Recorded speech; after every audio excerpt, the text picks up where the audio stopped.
Hello and welcome to Social Media Weekly, episode 28th October 2020. Social Media Weekly is brought to you by Virtual Peddlers Marketing, rehumanizing your marketing experience. My name is Sean. I am coming to you, not live, but I'm broadcasting this, recording it from Johor Bahru today. I'm off on a work trip away from town, and this is essentially my first trip away from my office. First podcast away from my office and home. So if the sound is not that good, bear with me. We will get it better along the way. Alright, so up to the headlines. Facebook Cloud Gaming comes to web and Android. Facebook launched new podcast. TikTok works with Shopify to bring social commerce. Top 5 social media trends in 2021 by Social Media Today and HubSpot. And WhatsApp may start charging business accounts for additional services. Back to the stories.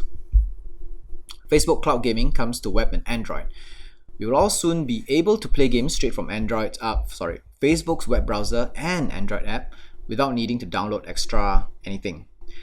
This is part of the company's push into cloud gaming services, which is at this point includes Asphalt 9, Mobile Legends Adventure by Montoon. I have no idea.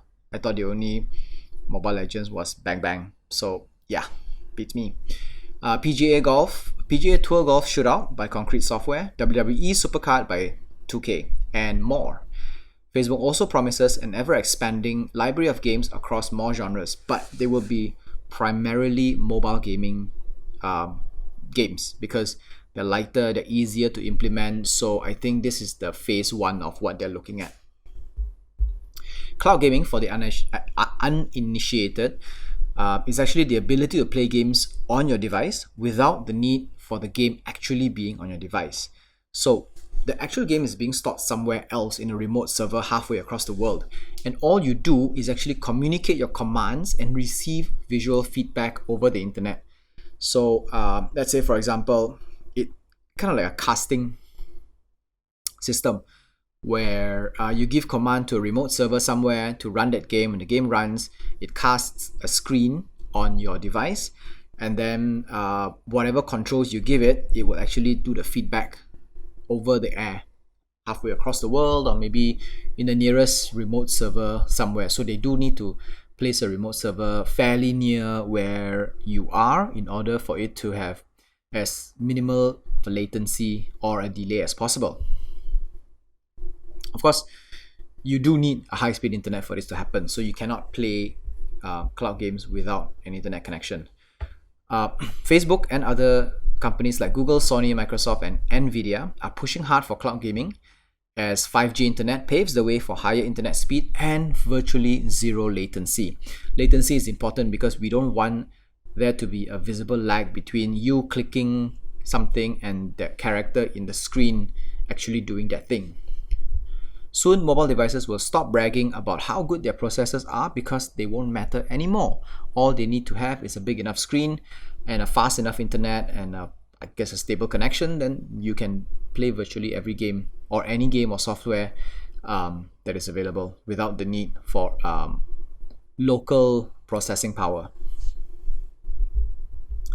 Facebook launched OES before this.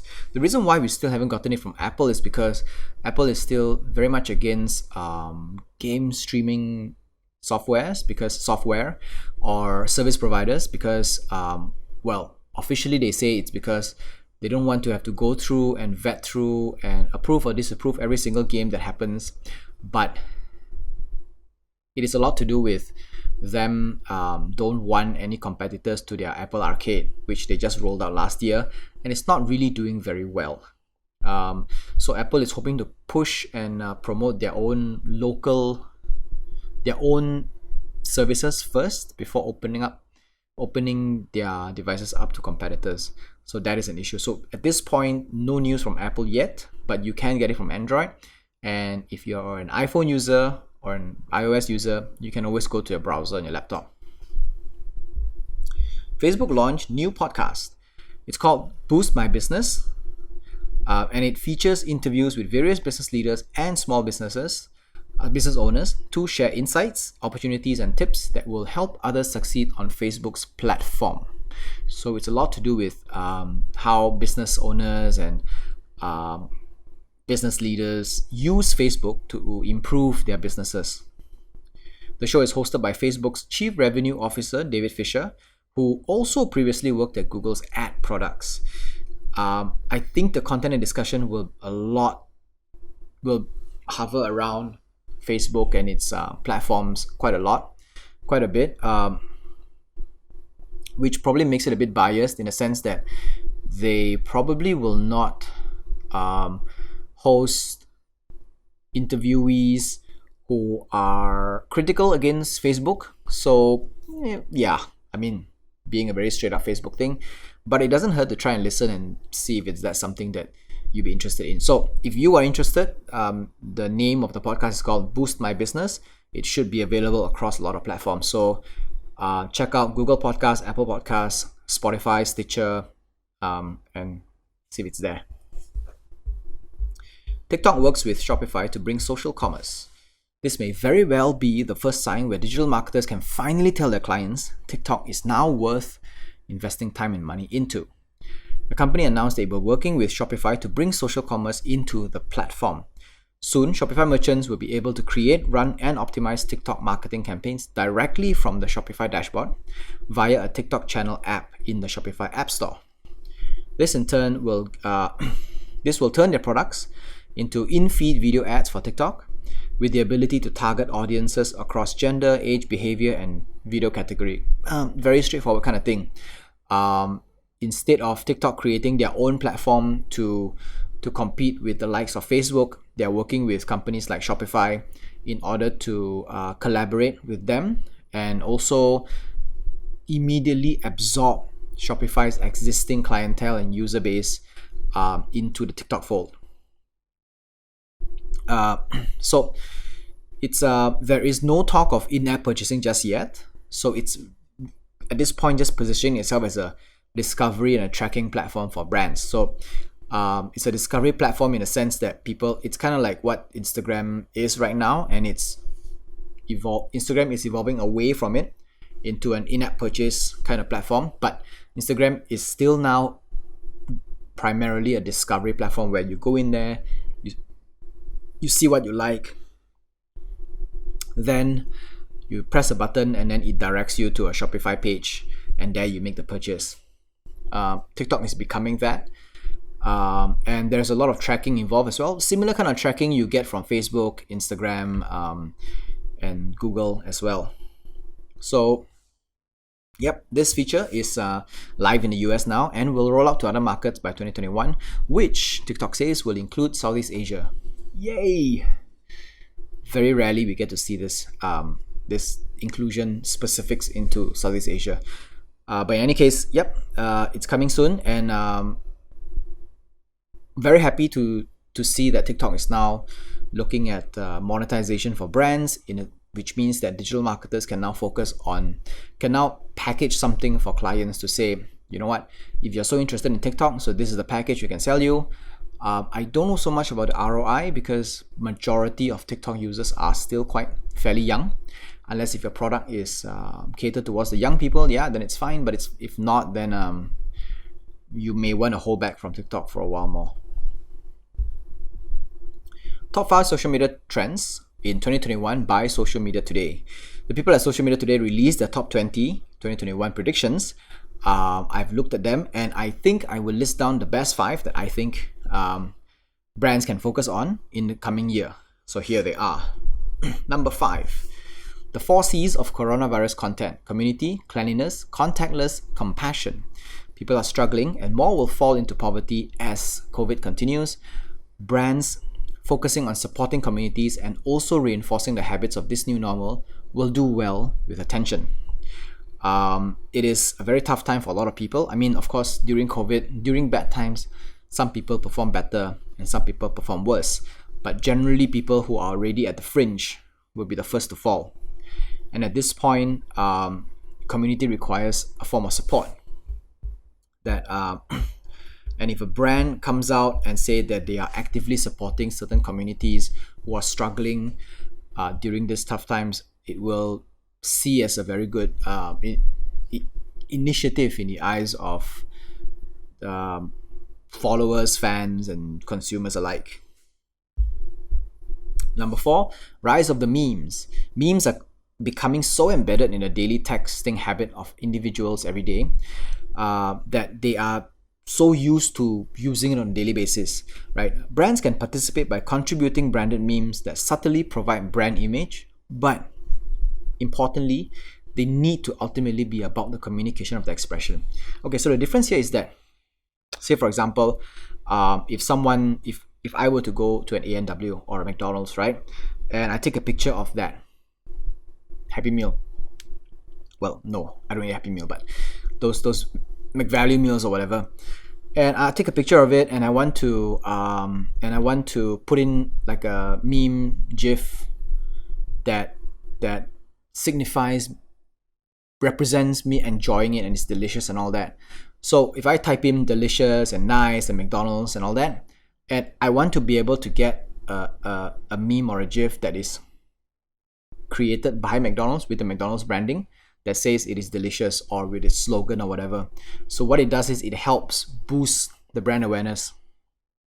And sometimes people who use they want to attach memes into stories that may not necessarily be from the brand, but because the brand's meme is so good and it conveys the emotion very well, they would end up using it anyway, and therefore also help boost the awareness of the brand even further.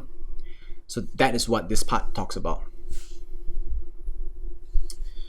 Number 3, the line between social media and gaming will blur. Gaming has become so accessible today that anyone with a mobile device can play the hottest games of the season. I think right now it's Among Us, yes. And features of these games actually get shared and converted into memes on social media. Everybody's talking about it, right? Brands that are adept at using gaming references will immediately get resounding nods from their fans. It will come out as a very apt way of using social media and conveying it with the community, and the community feels connected with the memes that you're giving, not necessarily just for the sake of selling, but even if it's not, it does help make a good connection as well. Number 2, podcasts becoming mainstream. Cars are coming equipped with Bluetooth, Android Auto, and Apple CarPlay. More people are beginning to listen to podcasts instead of radios.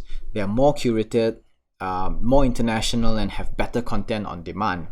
This trend will only continue to grow as major brands like Spotify double down on its investment, and more podcasts are coming to light. Like for example, even Facebook has just released a new podcast, so it makes sense to believe that podcast is the future of a form of digital consumption. So if you're a brand, you could consider using podcasts to not sell your products, but to talk about experiences in the community.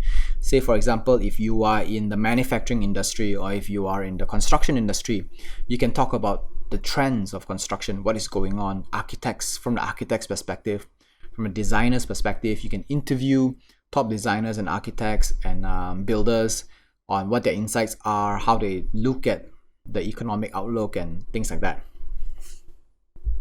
And number 1, audiences becomes more socially conscious. Conglomerates and politicians are not realizing this yet. I mean, yeah, they choose not to because they are, stuck in their own little bubble. But the vast majority of people around the world are getting more and more socially conscious. Everything from environmental, education, equality, and animal welfare are some of the topics being discussed on a daily basis online, especially being fueled by giant streaming services like Netflix. David Attenborough, for example, right? He is an environmentalist, and he just got into Instagram a few weeks ago and broke the world record in reaching 1 million likes on the Instagram account. And it's continued to grow now, and he's focusing his content on a daily basis to talk about environmental issues and what we, the new generation of people, can do to fix the problems that were created by the past generation, to change our mindset and to create more sustainability in our daily lives. WhatsApp may start charging business accounts. Facebook initially thought, when they bought WhatsApp, right, they thought that they could slot in advertisements in the messaging platform, make some money out of it. Then the privacy issues arrived, and it kind of forced Facebook to find other alternatives to monetize this giant messaging platform that they bought for $19 billion in 2014, which was quite a bit of money, considering that Instagram was only bought for $1. WhatsApp business has been growing strong, especially in developing nations like India, being used mostly by micro businesses communicating with customers. The company plans to include the ability to browse items, add into carts, and place orders all within the chat itself. So at that point, when someone's, let's say, communicates with a brand and say, I want to buy something, catalog comes out, choose the color that they want, and then add into cart, place the order. At this point, Facebook can actually charge a cut for the sales generated. It doesn't say that there will be a checkout system, but I believe that there will be, because Facebook is building the checkout system for Instagram, so technically they can just port it over to WhatsApp similar way. And if that happens, transaction happens inside Facebook Pay, and then they take a cut out of it. So that's one good way of monetizing for WhatsApp. There is another layer, which would be the management of communications between businesses and their customers. So if you're using WhatsApp Business on a small scale, like for example, just you talking to maybe one customer a day, or one customer in a couple of days, and maybe selling one item a week, it's fine. But as business grows, you will need a management platform that will support multiple users, remote host, like a remote hosting platform for multiple chats, and like if you have a few staffs across working remotely, they all have to be able to access the single host of chats and communications that's going through, essentially becoming a CRM system.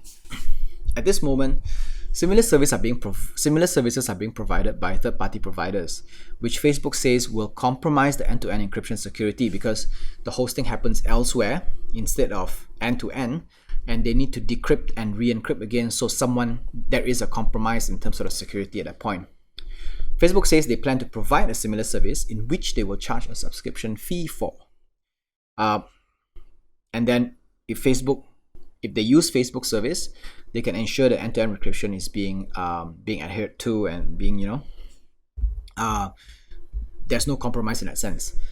Personally, I'm actually quite for this method of monetization. I really support it, because it provides a valuable service in return for payment, instead of collecting our data and selling them off to advertisers, which we know has been a seed for manipulation. So it's not exactly, it's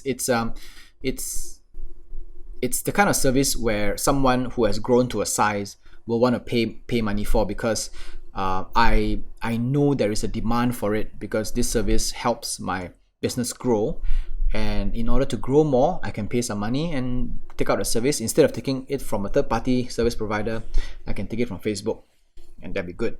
But of course, the downside is that Facebook will ultimately be shunning off third-party service providers, and in that sense, I guess monopolizing the whole supply chain, or the vertical chain, or the horizontal chain. So that is an argument for a different date, I guess. I don't know. Alright, so that's all for Social Media Weekly this week. Social Media Weekly podcast available on Anchor FM, Google Podcasts, Apple Podcasts, Spotify, Stitcher, and more. Our full videos are available on YouTube, and we post bits and clips on Instagram and Facebook. This is Social Media Weekly episode 28 October 2020. My name is Sean. Stay safe, wear a mask. Au revoir.